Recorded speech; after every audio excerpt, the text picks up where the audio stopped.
What's going on, everybody? Welcome back to Inside the Five. It's Griff, And it's Will. and we are back. We are talking strictly basketball on this episode. We've got a boatload of sports coming up. We obviously have hockey in full effect, spring training right around the corner, games beginning on the day of this recording, actually. But I thought that this would be the perfect time to finally lead an episode talking about college basketball. And then at the very end, me and Will are going to have a nice little conversation discussing how we think we could fix the All-Star weekend. So, Will, what do you say? Let's do it.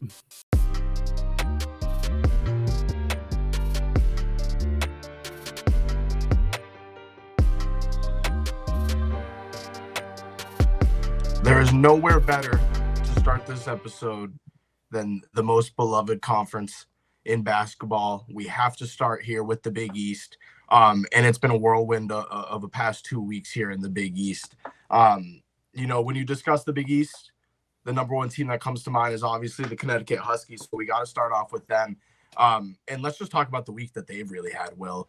To go out there at home, the last game in the XL Center against fourth-ranked Marquette, and do what they did, almost win that game by 30 points, was very impressive. Many people are saying it's Donovan Clingan's best game that he's had this year, which is definitely a good sign for this team. And to just, kind of go through the motions of the season and see the ups and downs that Marquette has taken, and to see how strong UConn has stayed.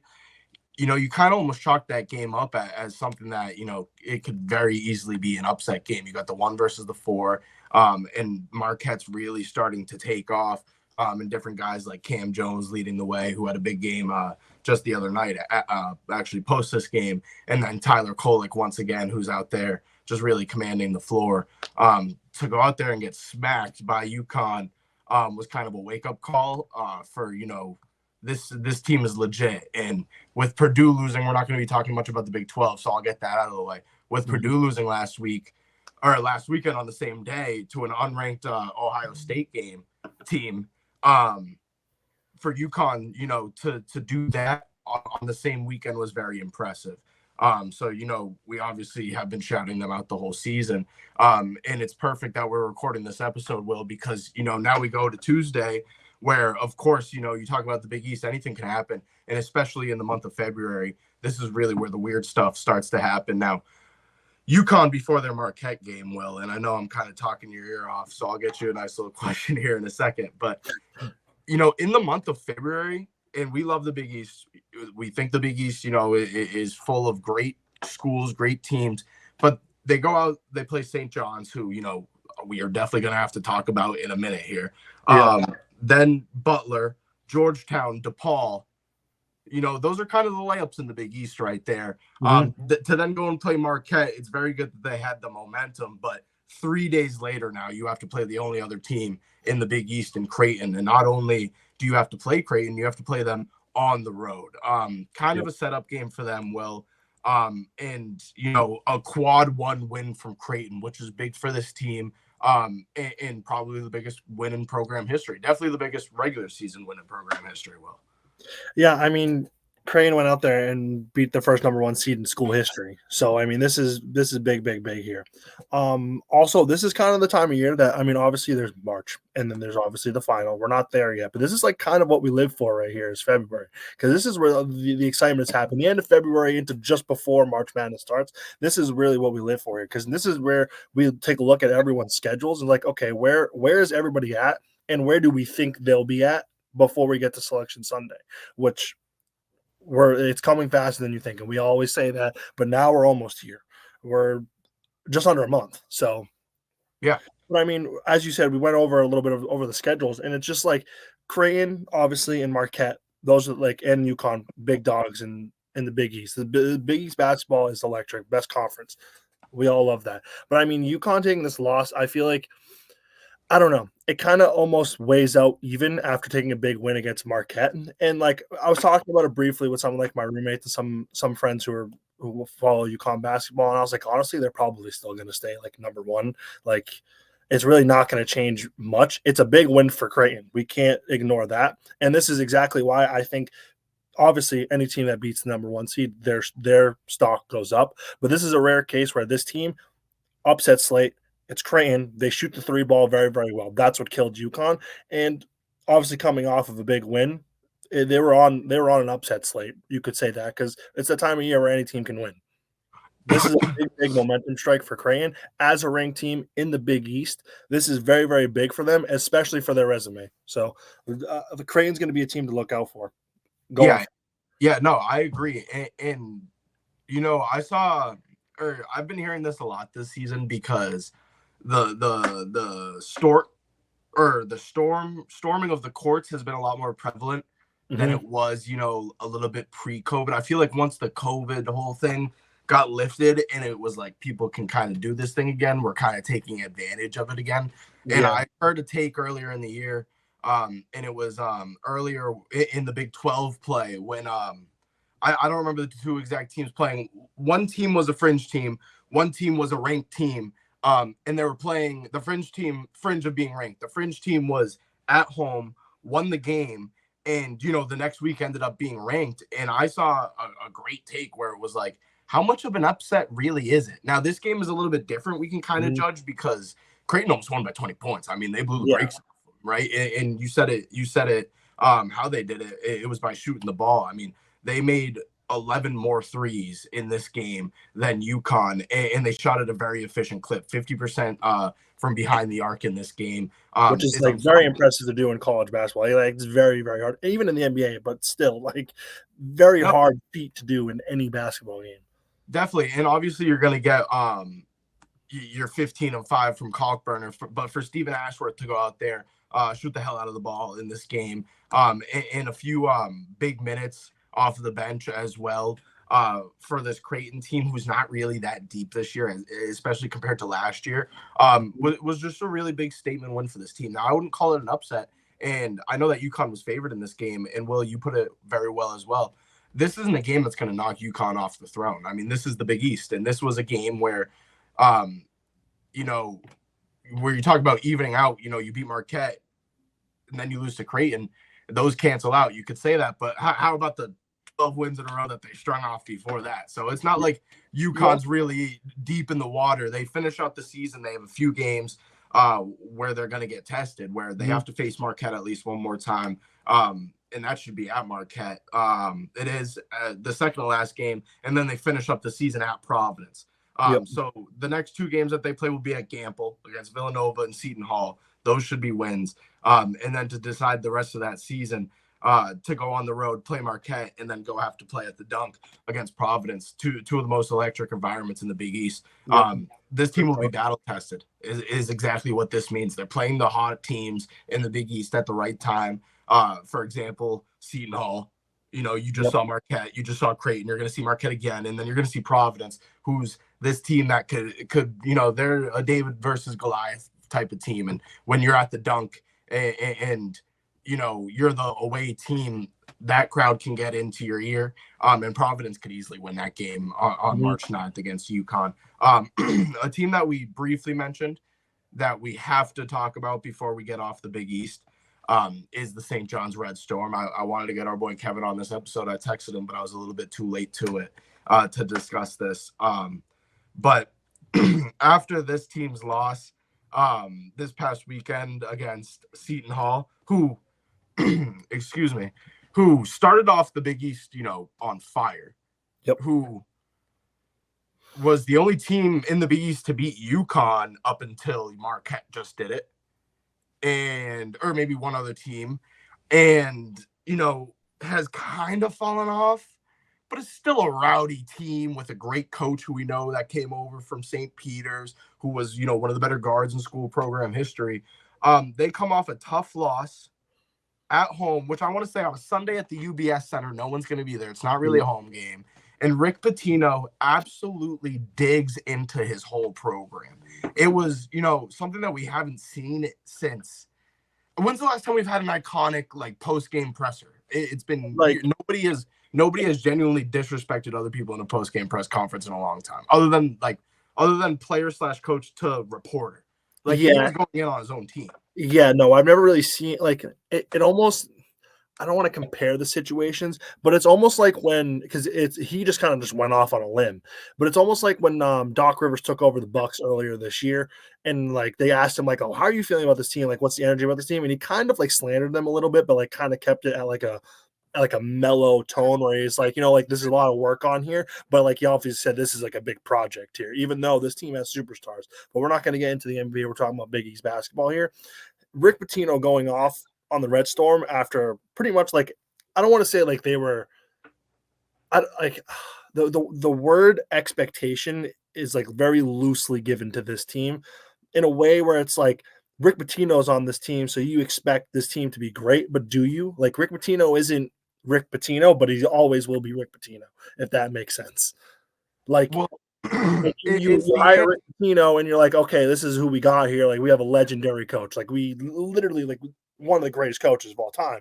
And then you're like, okay, but he's also like towards the end of his career. So how much left do we have out of him? But you also have to think about how much left is he willing to take where before he's like, this just sucks. Because like that's basically what happened after this game on that Sunday, where he just blew a gasket on this whole team. And to be fair, like getting that ESPN notification, it was honestly jaw dropping. Like I don't remember the last time that my jaw dropped from a notification about like any sort of sporting like event that I didn't watch or didn't see, or I was just like, oh my God, like this is shocking. Like this isn't like it's not like when everyone's like, oh yeah, someone got traded, it was shocking. Like this is like genuinely like he meant this. Like well, NIL took Saban out of the college football world. NIL has taken all of these offensive, defensive coordinators. We talk about it all the time in football.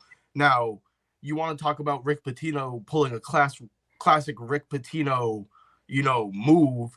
This is the worst 10-game span up until this Georgetown win. The 10 games before the Georgetown win, which they almost lost. And he had an all-time quote about the Georgetown game because he was like, and now I have to look at Georgetown because we very well could lose to them too. Like just completely disrespecting Georgetown. He was like, this is a bottom barrel Big East team. And you know what? So are we. But I mean, it was like Pitino, you see the moves that he pulled when he was in Louisville. And I mean, those ones were illegal. But you see the ones that he pulled before that when he was at Providence. This is before me and Will's lifetime, when he was an NBA coach, and just kind of getting his guys riled up. This is exactly a culmination of that in the NIL, like in just the way that college sports is, in the way that he's like no longer, kind of he doesn't understand, he doesn't fully grasp why these players are choosing these teams, how the transfer portal is working now. He's been a college basketball coach since 1983, so, and this is brand new to all of us. And he's an old man. I mean, that's as honest as it is. It's a frustrating time for him. He doesn't know how the hell he got his players on this team. You heard him say, he said, we had, less time than anyone to build a team. He's never built a team. He's recruited guys and he's built up a team over the class of a few years. That's why his Iona teams were so awesome. That's why he built up that Louisville program from practically nothing. And also, he did kind of introduce NIL during that time as well, illegally. But this is Pitino, just the mixture of his personality with him not understanding how his team is so possibly terrible. And it just all clashed when he got asked, I think it was what was the how do you really feel? Like that's like actually no, there was one question that like really sparked him, and that was the start of it. And then after that, someone would ask him a question that had nothing to do with bashing your team, and usually it doesn't. But he would just went down a continue spiral. on. One second, I have it right here. Oh yeah. I was asked the question. This is a direct quote from Pitino after the fact. I was asked the question, why do you blow second half leads? Dude, like and I can tell you sometimes it's missed free throws at the end of a game and opponents make free throws, Pitino said Monday. Sometimes it's a turnover. Sometimes it's a bad shot selection that leads to runouts. It's not the same reason every time. And then he went on to bash his team even more. And this is after the fact. This is a different press conference. This is like just with a ESPN reporter. But it's the same reason every time why you foul. You foul because you take a bad shot, you get caught in a bad situation defensively, and you are not overly quick laterally. And he used the last three words that I just used right there, maybe 15 times in that press conference. Joel Soriano, he'd be better if he could move quickly laterally. He's just unathletic. He called him like a big blob of space and can't move. He's a shot blocker, but then he'll block the shot and it'll still be their ball. He was like just complete.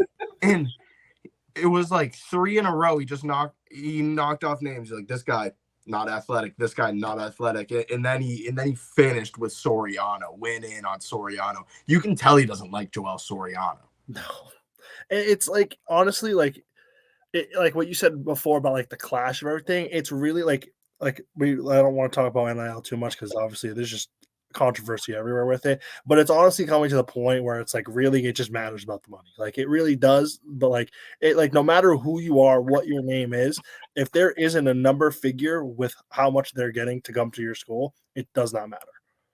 Yeah, and for the Big East to have this, and then just a couple weeks ago to have the whole divine providence thing go down. The Big East is on one right now because we're not getting like a Bruce Pearl moment, and we'll talk about the SEC. Actually, this is perfect. We can talk about Auburn right now because they're back in the rankings, and they're actually up there in the rankings after, I want to say, just 2 weeks ago not even being ranked. They're all the way up to 14. But to finish my thoughts on Pitino, I like, they're not going to make the tournament. There was a point in the season where, maybe 3 weeks ago, we were like, hey, this is like a last 4 in type of team, to now there's almost no chance. And especially after that, they were in the early bracketology too. Like, the team's not going to play for him anymore, and he's going to bring in a new squad, and then they'll be good. And my favorite quote to wrap up all of this was when Rick Pitino said, word for word, I didn't expect to be good this year anyway. Like, honestly, like, he's like that honestly just like solidifies his legacy right there. Like, he does not care. And like, honestly, like, if I was him, like, what are you supposed to do? Like, they're trying to get that out of you, and he's like, you know what, like, I'm just going to give it to them and they'll stop bothering me for the rest of the year. If the kids aren't going to play for him, he doesn't care. Like, he's not going to play for him. Fuck him. Like, he's literally like, he's at practice right now, and he's like, yeah, none of you guys are going to be on this team next year. Like, I would probably hit the transfer portal if I were you. He's Coach Priming it. Yeah, like, like, he's like, yeah, these guys aren't staying. He's doing everything that Coach Prime does, but without any of the social media, so it actually just looks like he's an asshole. Yeah. Like, he doesn't care how he looks. Like Dion does it and puts it on Instagram, and we're like, yeah, that's sick. But like, if we were in a locker room and someone did that to us and was just like, yeah, you've been here for the past 2 years, you're not good enough to leave. And we're like, oh, fuck you. Like, but since you're like the thing is, like, before, like, the culture of St. John's, like, okay, like, I'm going here because like I'm a bridge, like, D1 like player. Like, I'm the Big East player that might be playing in the ACC in 2 years. Like, exactly, like someone who can really just like needs to like get their feet off the ground, like, you know what I mean, like get it going, and like they see, oh wow, this guy's good, because they've had a couple people who've transferred out who've been pretty good on other Division One for teams. Sure. And it's just like, now like Rick Pitino's there, and they're like, St. John's is like now tired of just being like mediocre. So like, and now like they're just like, okay, like we actually have to work to be good. Like we used to just like, and where it starts, Will, is no more games at UBS Arena because nobody's taking the ferry to Long Island to go watch the game. And I mean, the second thing is, I believe Pitino when he says he didn't think this team was going to be good this year. No, I think next year they're a tournament team, and I think there's no doubt. So I think that's going to do it for the Big East. That was good Big East talk. There's so many storylines in this conference, so you're never really missing out on anything, because it's like, I mean, when you open up Twitter, I mean, we opened up Twitter last Sunday and we had fucking 25 new quotes to work with from Rick Pitino. It was like Christmas morning. And then to go on throughout the day on Saturday and realize how back the SEC was something kind of fantastic as well, because we've been talking so much about the Big 12 this year. And we've been talking about how 2 conferences have been having a down year. one being the Big Ten, who we're not going to talk about, one being the SEC. And the SEC, I just have to say, is all the way back. And without the SEC, college football or college sports in general would be an absolute nothing. And we're really starting to see why.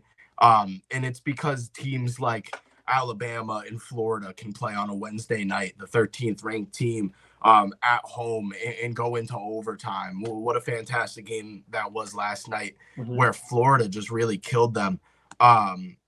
It was a track meet, and it was whoever's going to be the more athletic and the less tired team is going to win this game. And it really kind of was the crowd last night that led Bama to win that game. And it wasn't a sold out arena or anything. And it wasn't like the stadium wasn't shaking. But when you have two teams that are 18 win teams go up against each other on a Wednesday night and get a result like this, there's no complaints. You can't complain at all. And just some fantastic performances in this game. I want to point out from Florida's side, Walter Clayton Jr., 27 points in this game. At one point, though, and I think this was kind of the death of this team, was they were living and dying by the three. Yep. And Bama was in the first half just jacking threes. And then they kind of went back and forth for a little bit. And then they kind of switched where these are two athletic teams. When you're in the SEC, you're an athletic team, right? Yep. It was like, okay, we're going to beat you inside. We're going to beat you inside. That's what Florida's trying to do in the first half. Perfect. It's working. And then in the second half, Alabama realizes, hey, when we get into transition, like, we can just run right past these guys. Florida's jacking up a bunch of threes, goes into overtime, and throughout overtime, it was kind of just the same thing where Alabama was just playing that fundamental strong defense, that SEC defense, and just getting the job to chipping away. It was just a classic SEC overtime where it was like, it wasn't really anything too exciting other than just the moments where, Alabama took the lead and then solidified the game. It was still a fantastic game. And Alabama has all the reason to be ranked in the top 10 come Monday. Yep. I was going to say, like, the SEC kind of like, they have their moments in college basketball where like they're like all right, like as a conference, and then like I feel like that like during our like later high school into like now era, like they've kind of been not dominating, but there's always somebody. Well, Bruce Pearl came into Auburn. Yep, and then like Alabama's been pretty good. LSU Auburn versus Kentucky was like a thing for a couple of years. And then since Auburn started getting good at basketball, it was like, oh, well, now Colin Sexton's at Bama, right? And now you have Javon Quinterly at Bama, who's been at 75 different colleges now. I think he's at Memphis this year. And it's just been a culmination of, you already have the schools in the SEC that are good at basketball, right? Yeah.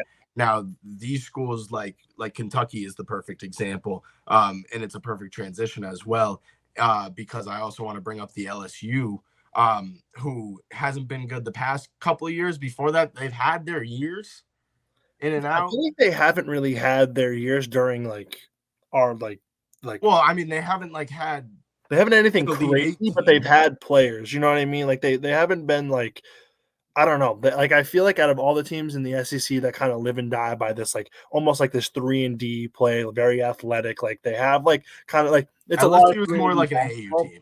Yeah, they kind of just go out there and like they just like they have a team every year. They're competitive and they might beat you every. They're athletic, but they're not fundamentally sound. I like the coaches like Muss, who is having a down year, and I've been talking a lot about Bruce Pearl. Are so good in the SEC. When you get the most athletic guys in the world and you have the best coach, there's nothing stopping that. So yeah, I mean, LSU has all the athleticism in the world on this team, and that's what really led them to this home win last night against Kentucky. It was a fantastic game. I was actually watching it. And to show you even more proof, I had a bet. Well, I had a 4-leg parlay. And the only thing that missed out was Kentucky money line. Wow. And I'm watching this game. LSU goes up. LSU goes down 1. They're trying to force a shot off, gets blocked. The kid that gets blocked is like on the baseline, right? He's running the baseline. Yeah, he took that shot, right? And it goes up like that. Goes up like that, gets blocked. He's like jumping up to get it and just like tips it into the middle of the court.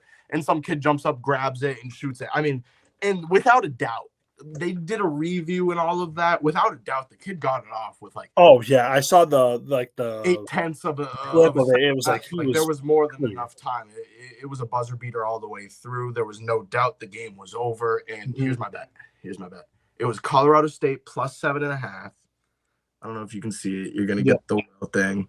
It was the over of 149.5 in the Providence Xavier game, which came yep. close. And then It Wichita was State Wichita minus State, 3.5. an alternate line minus 3.5, and then money line of Kentucky. And Wichita State actually ended up blowing them out. Colorado State would have been the last game of that night.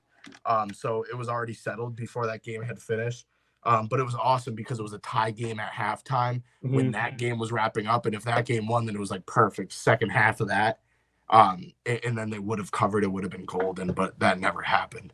And so that game, It was tough watching that end play when he gets the block and it kind of just like goes back. It's just like, dude, when you're like there, you got to get that ball out. Like just like you block it, and it goes back to him. I just think the fact that's that like the one time that like you want your up player in to the block air it in and the it middle goes of out the of court bounds. was something that I've never thought of ever in basketball, where it's like if I have the ball and there's 1.3 seconds left, even if I have to Rajon Rondo it behind the backboard, I'm throwing that thing up. I'm not thinking to like, oh, maybe my 6'10" teammate can jump up in the middle of this rugby pile Yeah.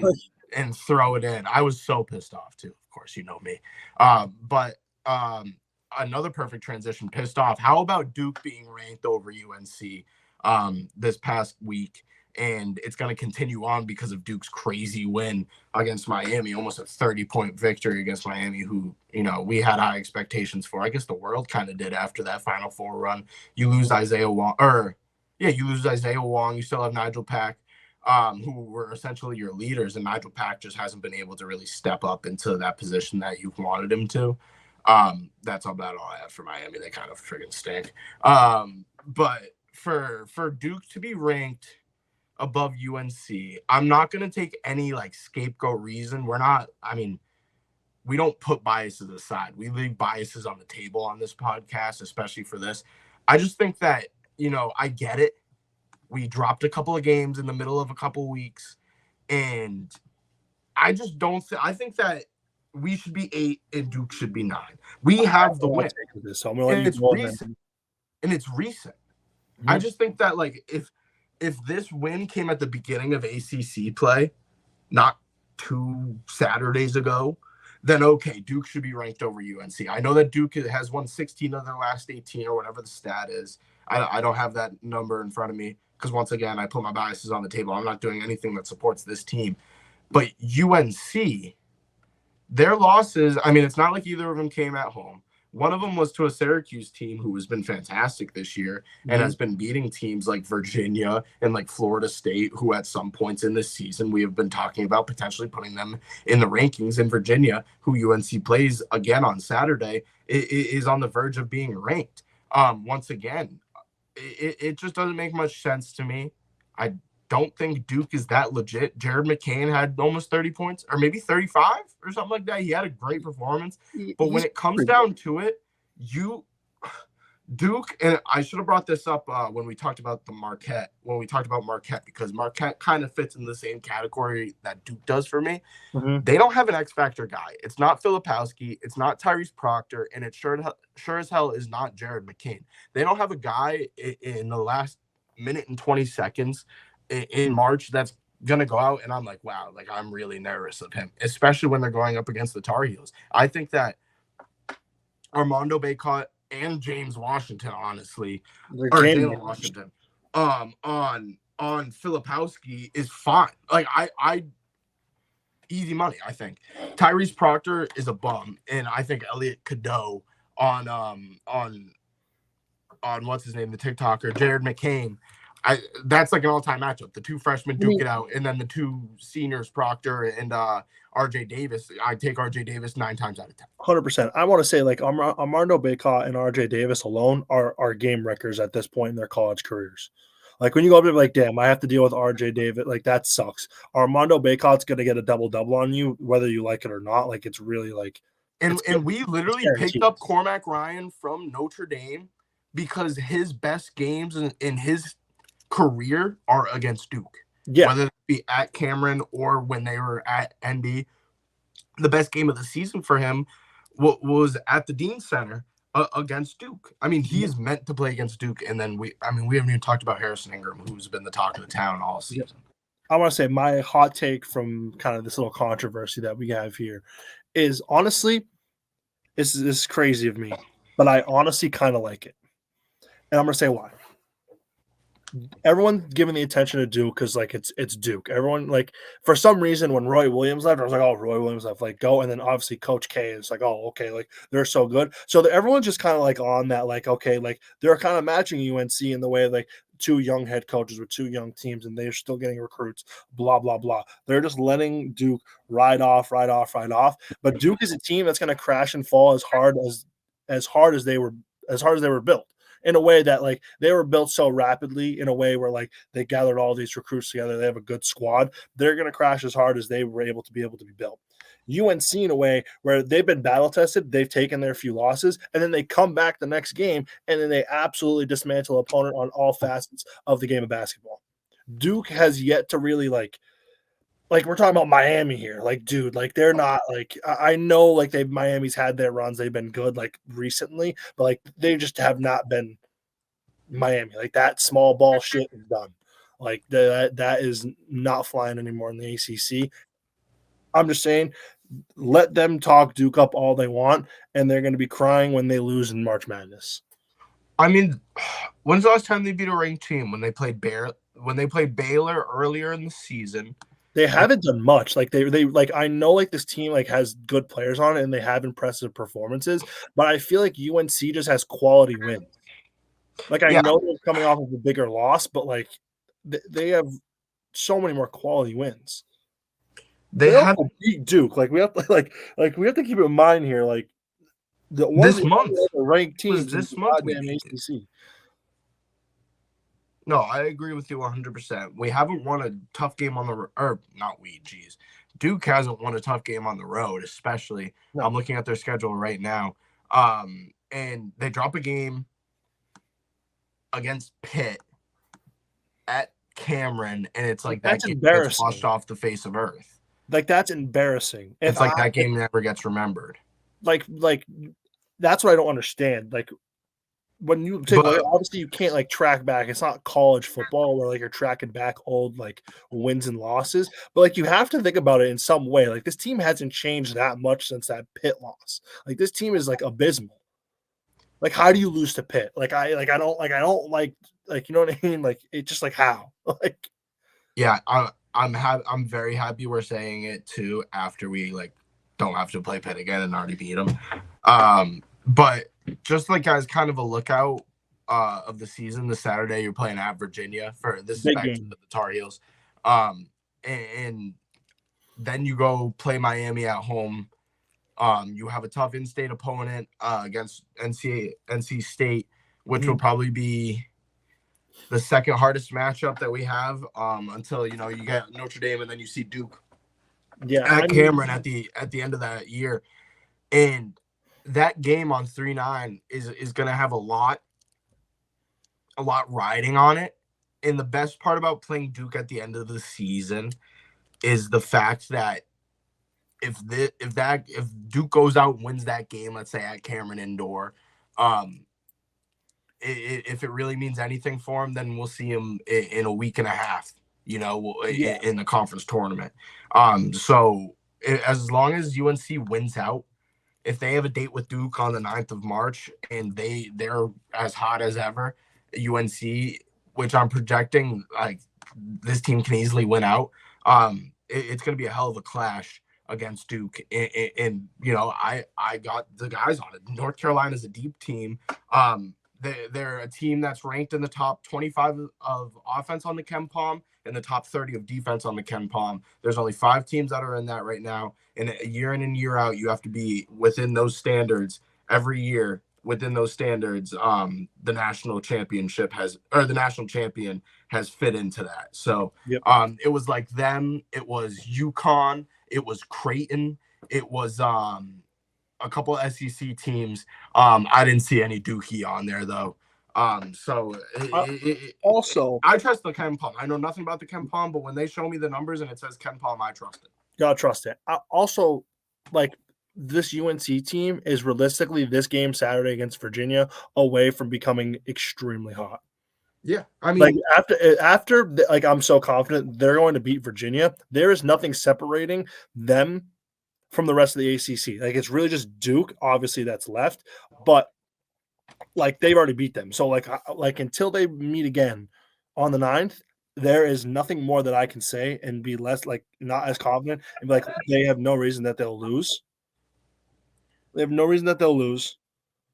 They have like Virginia's gonna okay, hold up, retract. Lost my train of thought there.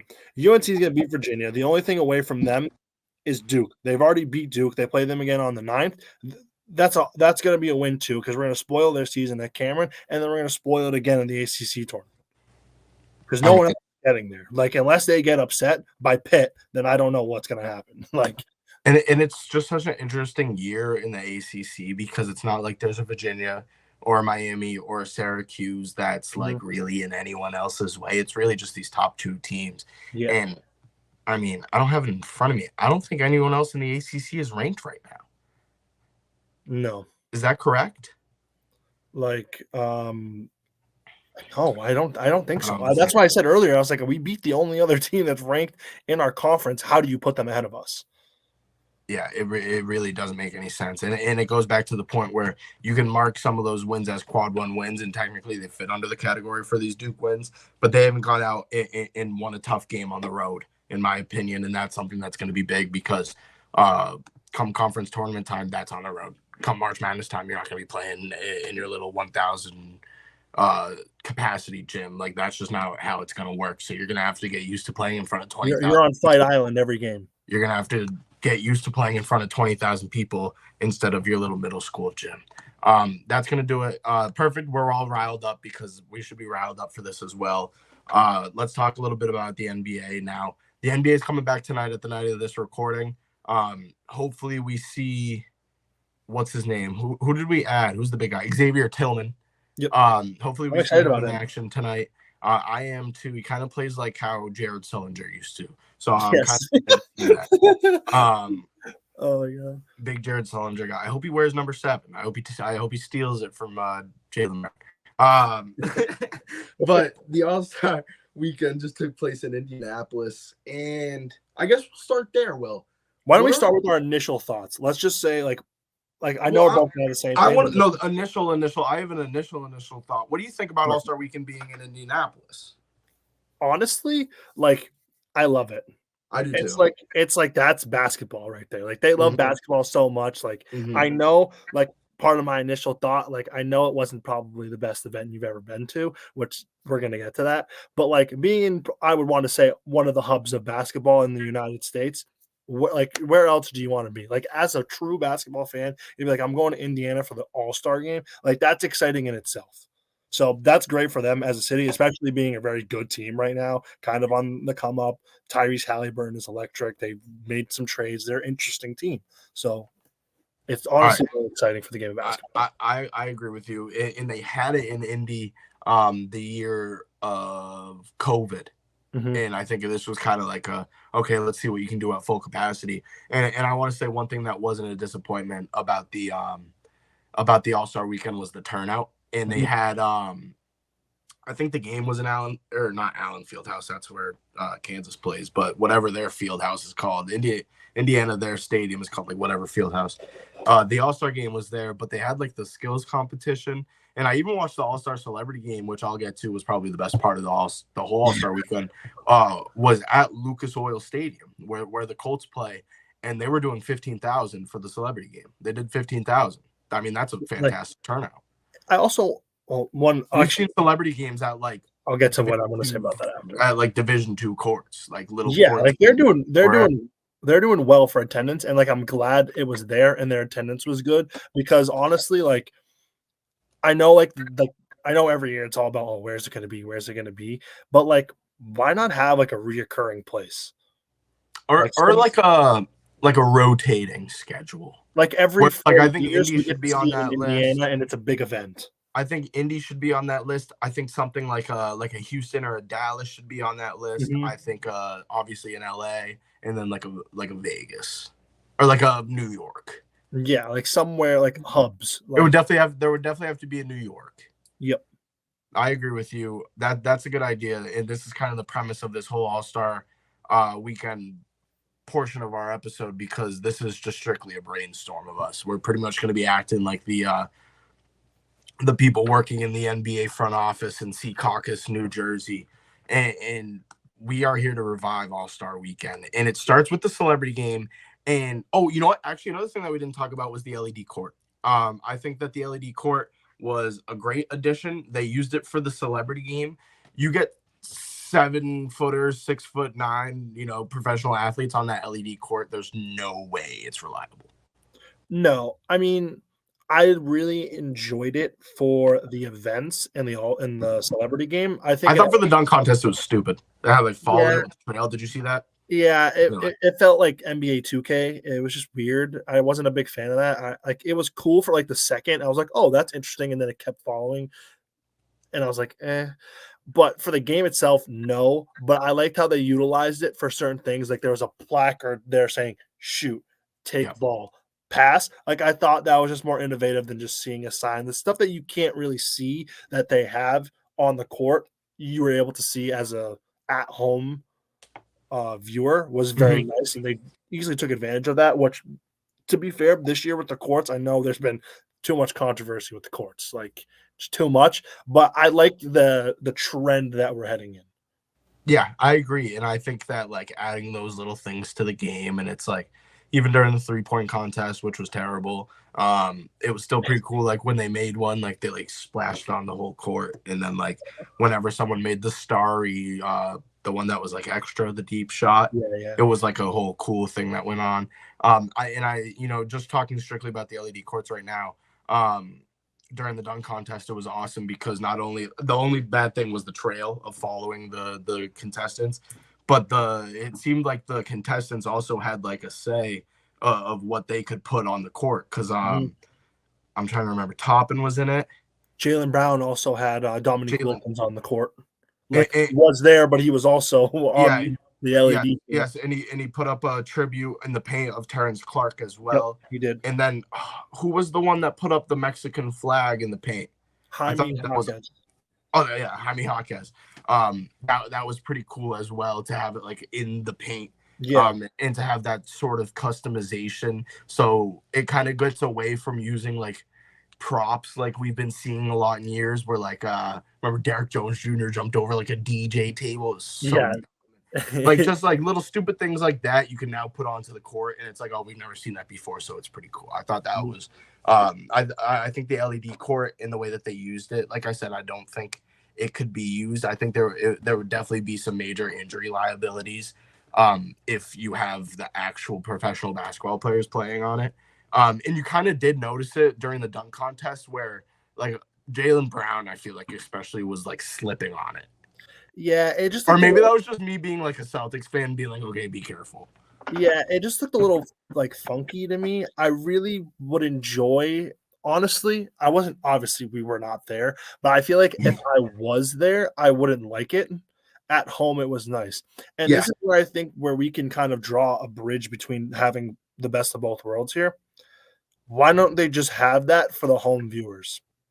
Like, you know how like during the finals they had that like overlay over the court that they show everything on? Yeah, and like on the Nick broadcast Yeah. of the football games, like where they slime them out. Yeah, exactly. Like if we just had something like that at home, if they really want to enhance the experience, because I feel like I know people talk so much trash, like when we're about to as well, about All-Star Weekend, but I feel like being there definitely is like I had a good weekend. Like you can't leave there no matter how bad it was saying it wasn't a good weekend, but at home, like being once as a kid and now as an adult, I'd be like, I really don't like give a fuck. Like, I mean, I got if I'm being honest, I got to portion off my Saturday night so I can watch Sabrina Ionescu shoot threes against Steph Curry. That was the main attraction on Saturday night, was the 100%. And I love that. That was probably the biggest. That was probably the best thing they had.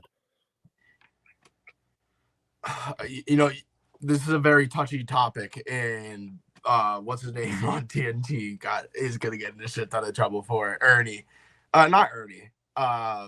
Ernie's the goat. What's his name? Shit. Was The it Jet. Ken? Ken. Yeah. He's gonna get in a shit ton of trouble. Oh yeah. I just think that they I think it's great for the game. I do think it's great for the game. I think that if you're gonna, do all of this, and I get it was like a situation where she called them out, and I think it wasn't. I think it was all set up how she called them out. I think that was a setup so they could, and this was the master plan. That's just classic marketing there. If you want to really do something like that, do a WNBA versus NBA 3-point competition. Don't do the 3-point competition, because the 3-point competition started and I was like, when's Supriya Ionescu go? Yeah, like it really just like, drew the attention away from the 3-point contest. I didn't give a shit about the 3-point contest. No, yeah, I wanted to know thinking about that. And you said like it built up the excitement, but then you just you already saw it. We saw what? There was 5 people in the 3-point contest, and then 3 people won again. And there was an overtime. It's like we saw people shoot the same thing 10 times, we'll say 10 times, because there was the overtime 10 times, and then we saw Sabrina go against Steph. Like we've been watching this already for the past 45 honestly as an idea to edit it. I know they want to make it like this match-esque type thing, I guess, in the basketball world. Why don't you just add the best shooter in the WNBA to the 3-point contest? Because like she beat almost everybody that already participated in it. Okay, so I'm gonna drop a bomb here. No, you know what I mean? Like I want to witness greatness more than once, and I want to watch Steph Curry go through 3 rounds of the shooting, because I could watch him shoot all day. Like as just a basketball fan, like I sit there in awe. I know he's gonna make it. Like I've seen it so many times, but it's just awesome to see. And I know they did that because he was probably gonna win regardless. Like they probably just didn't want to see him win again. All right, so I'm gonna drop a bomb here. So I'm gonna. This is how I want to change the 3-point contest, and this is how I want to change the skills competition. So the skills competition has gone into this format of a team base, where I think maybe the 3-point competition should adopt that and the skills should drop it. Not necessarily you add up the 3-pointers of like multiple contestants on a team, but maybe you have them sectioned off. Like you said, you want to see the best WNBA shooter. Maybe it's like the team WNBA, there's 2 of them. And then it's like 3-point champions, and it's like Dame, it's like 2 of them, and then it's all-stars, like kind of how they did like the skills all-stars, and then you have your local team, or you have like big men or something like that. And then the skills competition, where the skills competition had the opportunity a few years ago to become the premier competition on Saturday night, and what they did was just introduce those teams, where we want to see what guard can go through that obstacle course the quickest. That's what we want to see. We don't give a shit about team shooting and team passing. We want to see that obstacle course, and we want to see Tyrese Halliburton actually give a shit when he's dribbling through those mannequins. It took away all the interest from all the teams, and just to add, like, it was team Indy who was gonna win, and I feel like every single time they do it, it's the local team that wins. When they did it in Toronto won. And then you have like the all-stars. You have team all-star, who's like the 3 youngest all-stars in the thing, and they don't give a shit. And then it's team big men who just aren't fast enough to keep up with them in the ops. It's like you're pretty much asking the home team to win. And it was like pretty cool that like Tyrese Halliburton won it, and then like had the opportunity to win the 3-point contest and be like the hometown guy. Dame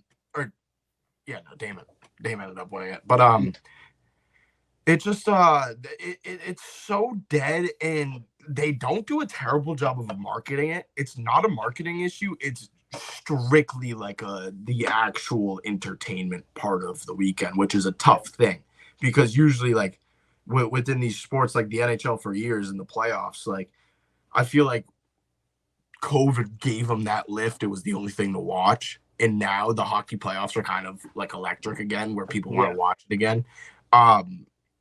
It's not like we're like not getting the word out to people. It's that people know this thing isn't going to be what they want it to be. The dunk contest is the last thing that I definitely want to talk about. And then I think we can honestly, unless you have something that you want to, I don't have anything for the Rising Stars. Okay, so I'm going to go through what I have, and then we'll leave the dunk Yeah. contest for Love the it. end. Love it. So in my notes, I wrote that the skills competition is just forever doomed, honestly, since the year that we thought they were going to have it. And the reasoning behind my thought process there is that there's nothing there. This is where I'm going to get into the rest of it, where this is where you create a competition. This is not a competition.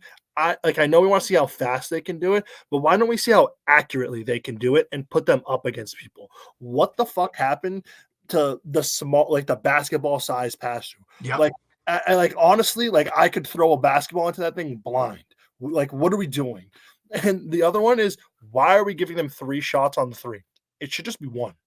Mm-hmm. And then if they miss it, it should be like +5. Yeah, plus you dock 3. them down. I don't want to see them like because like we got freaking like not that I care that they don't care. It's just like it's not entertaining when I'm watching Scotty Barnes dribble off his left foot. Like what are we doing? Like this is elementary basketball right here. But yeah, the only way to really make that more competitive is honestly to limit the amount of opportunities they have to like make mistakes. They have one chance, boom, boom, boom, or they can't leave until they complete it.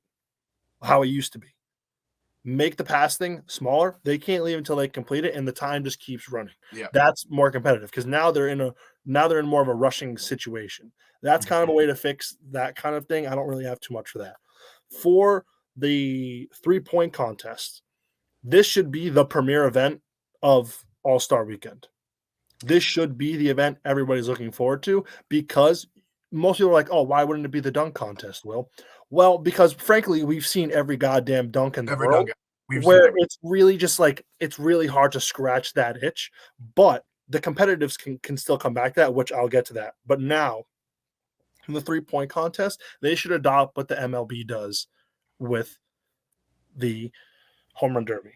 Develop a tournament-based system instead of a time or number-based system where they take their shots in the allotted time, but it's person v person. And then you have a bracket. You want to set up how the MLB does it, where they put rival people together or like big bat versus big bat together. So like I want to see like first round, like I want like obviously like if in a hypothetical situation, we'd have like Curry versus like Carl Anthony Towns. Like if I had to like, or who was the guy on the Bucks that did it? Him versus, you know what I mean? And go. Oh yeah, not Wesley Matthews. No, it was like something Beasley. Malik Beasley. Malik Beasley. And so like so now we have this kind of system here where like we can kind of put in like these rivalries because most of the same people participate in this event every single year, kind of like the home run derby, where you can kind of push them together and create these kind of like rivalries like, oh wow, like I'm really excited to see like I know Steph is probably going to win it and he probably won't be like that's not going to happen. But like someone like a Dame or like a Tyrese Halliburton could eventually bring up like a new found like rivalry and have it be East versus West. Like have it allotted guys, make it East versus West, and then like that's part of like the total. Also, and for the entirety of the All-Star game, why? So I know the All-Star game itself is whoever wins gets home court advantage in the finals. I have like, unless I'm absolutely bugging out, am I recalling this correct that like way back when we were little that the All-Star Saturday events counted as points towards each team, and if they won the All-Star game, it was worth more points, and then that points was like towards who won. If not, they should do that to have more incentive. I feel like you were on. Yeah, I feel like it was something like I remember like the Nate All-Star Saturday like mattered if you are a Western or an Eastern Conference participant. And I also kind of, I mean, even with that, like, what if just everything was East versus West? Like everything. Yeah, like I'm over like this team is like just East versus West. Like let's bring this rivalry stuff. And I want one team to be wearing like blue jerseys with gold and white accents, and I want one team to be wearing red jerseys with gold and white accents every year. Exactly. And like I think if we bring the team aspect back, you bring out the numbers back again. Now we have tiebreakers, and then you have one rack wherever you want it. You know what I mean? Or like you have one rack and it's at the top of the key, and like that's no matter what the Yeah. overtime rack is, or you go 1-for-1. Like imagine going to overtime against like Steph Curry, and you have to go 1-for-1 with him in like the second round. Like that's electric. Like I was sitting there like, oh my god, like who's gonna win this? Like there's a chance he might lose. You know what I mean? Like Mhm. I feel like you're not giving people enough chance to lose. It's more like a matter if you lose kind of thing. Like I got you. people go out there and 3-point guns, like they all think they're gonna win it. You know what I mean? It's like I just have to shoot threes better than someone else does. It's not like if I miss, it's like when I miss Mhm. kind of thing. It's now okay. Wow, I can't really miss a shot here. Like going into it, like imagine being the 1 seed. And now you have something to play for. It's not like yeah, I'm going up against 6 guys. If I'm in the top 3, I'm in anyways. What's the competition? Right. And Right. then do you want me to go into the dunk contest? Yeah. And then Yeah. okay, Yeah. so for the dunk contest, I honestly think they should do like dunk, horse, or like pig, and kind of just like either have it team based or all 6 contestants go against each other. So first person in line does a dunk, and all of them have to do it. So I think that where me and you are correct in our thought of this dunk contest is we both know the two things that are like really deterring fans from the dunk contest. One is that we already mentioned we've already seen every dunk known to Mhm. mankind, right? And then the second one, which I think is the ultimate ruiner of the dunk contest, is the panel, the people, the judges. Yeah, if Every it year was there's something to complain decided, about. My one big thing, and really my only thing for the dunk contest, is I think that Jaylen Brown did his job, and I think that we're going from stuff that we've never seen before to kind of back to an era where you can almost tell a story with a dunk, like he did the D Brown dunk, which he didn't really do that well. But he did the D Brown dunk, he did the Terrence Clark dunk, just like different tribute dunks. I think yep. should get a lot more love, and then I think that there should be a live in stadium voting of all the fans in the arena. I mean, and it's very easy to do. If like, for example, Will, we went to LA Chargers versus Seahawks. If you have the Los Angeles Chargers app on your phone, you can get in on game day exclusive things. Like there's different things going on. I went to BC versus UNC, for example. They had a halftime light show where if you get the BC Athletics app and you press the light show and you turn your phone, the light show goes on with you. So like if you're on the game's at Indy, you're on the Indiana Pacers app and they have the little live feed where you can quickly vote. If you're in the arena's vicinity, you vote like 1 through 10 what you think that dunk should have been, and it's the people in the stadium that vote. I kind of wish there was a way that you could actually like determine crowd noise. Like that would be the ultimate decider. Yeah, exactly. Honestly, I really like that because there's no other like if we want to keep it more of a dunk contest related like thing, 100% that's the way to go. I think it's either that or honestly, if Just switching like it what I up. said, like a pig or a horse, or even just call it dunk. First person Yeah. goes, normal game of dunk, and the people there, like they have like the refs for like the skills competition. They're the ones that are in charge of making sure, like, and everyone's like, you see all the players up on the score and what letters they have, and like the thing is, I feel like in terms of to impress me, I feel like if someone goes up, like Jaylen Brown goes up for like a 360 windmill, right? 5 more people have to do that where he did it Mhm. exactly how he did it. Like, I feel like it's like, oh, wow, like I've never seen this person ever do a 360 windmill in my life. It's not like, oh, wow, this guy just did one 360 windmill. It's like I have to watch 5 of them try to do it. And also, if you're gonna have G Leaguers in it, don't do a G League dunk contest because I saw the dude from the Maine Celtics won the G League contest, and then I saw 2 G Leaguers in the NBA contest. Yeah, like I don't like what Obi Toppin's little brother does not play for the New York Knicks. I've never seen him play for the New York Knicks. dude, I was so confused. He Like I plays for the and then Westchester I was Knicks. like, what the fuck He is does this? not play for the New York Knicks. And then, I mean, Mac McClung, who's won it 2 years in a row, has played 3 total NBA games in his Dude, life. they showed him to start without his face and it just said top and on the back of a Knicks jersey. I was like, I am was I like, tripping oh, I didn't out? even know Obi was in Does it this not year. play there I anymore. did the same thing. And I was like, then he turned around. I was like, who the No, fuck? my is thought this? process was, oh my god, I didn't even know Obi was in it. And then my second thought was like, wait, Obi Toppin's not on the Knicks. No. And then I saw it was number 25. I had absolutely no idea. I knew he had a little brother. I thought he was still in college. I thought he still played college basketball. I had no clue.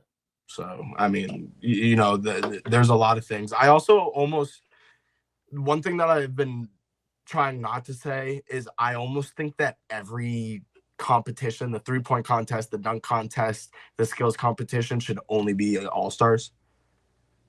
or maybe unless like a fan vote for those things. Like a fan vote for those ones, maybe. Yeah. Especially the skills competition. I feel like you could really do a lot more with the skills competition. You 100% can. I just they just choose not to. The one thing that I think will change, like obviously I've never been to an all-star weekend, never been to an all-star like event. I want to because I want to just like see what it's like. Like I feel like it's Boston like 2029 apparently, which we're gonna have to work on that.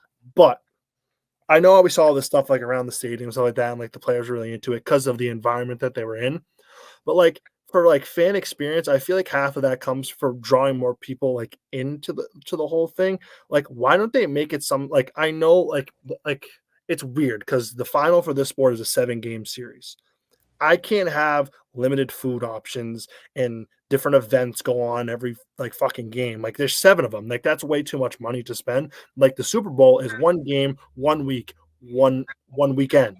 You know what I mean? Where they have like Super Bowl Friday, we got this. Super Bowl Saturday, we got a whole block party. Super Bowl Sunday, block party 2.0. Like this is going up into the event. If they had something similar to like that involved the people like local people who can't get to the games. Like imagine like us two, right? It's like in New York, and like we got a block party. Let's go to it. You know what I mean? Like I'm not gonna go to the game, but I can go and hang out on the street and like there's stuff to do for All-Star Weekend, just enjoying it as a fan. You know what I mean? If there was more of an outside experience outside the stadium that they could do, that would be really good. Yeah, no, I agree. I think we got a lot of good stuff out here. And I think people need to listen to this. They do. But I think that's gonna have to do it for this episode. We got a good hour in of basketball. A lot of good talking points, a lot of good things going on. And I just want to say next week we're gonna have to talk about the MLB. The whole jersey fiasco has been hilarious. The whole uniform, because even the pants too, has just been funny. And me and you are very team Fanatics. And everybody is bashing Fanatics, and I just hate to see it. So we're gonna have to talk about that. We're gonna have to give our, we're gonna have to pick our side if we want to be on MLB Twitter side or Fanatics side, because like we're Fanatics. We're kind of like how we're Tim Stutzel guys. Like we're Fanatics guys. I'll never forget the days where I would just be like, "Yep, jersey, boom, bought." Even like, yeah, if I got $35, I'm gonna buy a T-shirt. Yeah, like I can pick any Division I school I want. Fanatics, boom. So, but that's going to do it for this episode. We hope you guys enjoyed. We'll catch you guys next week, and peace. Peace.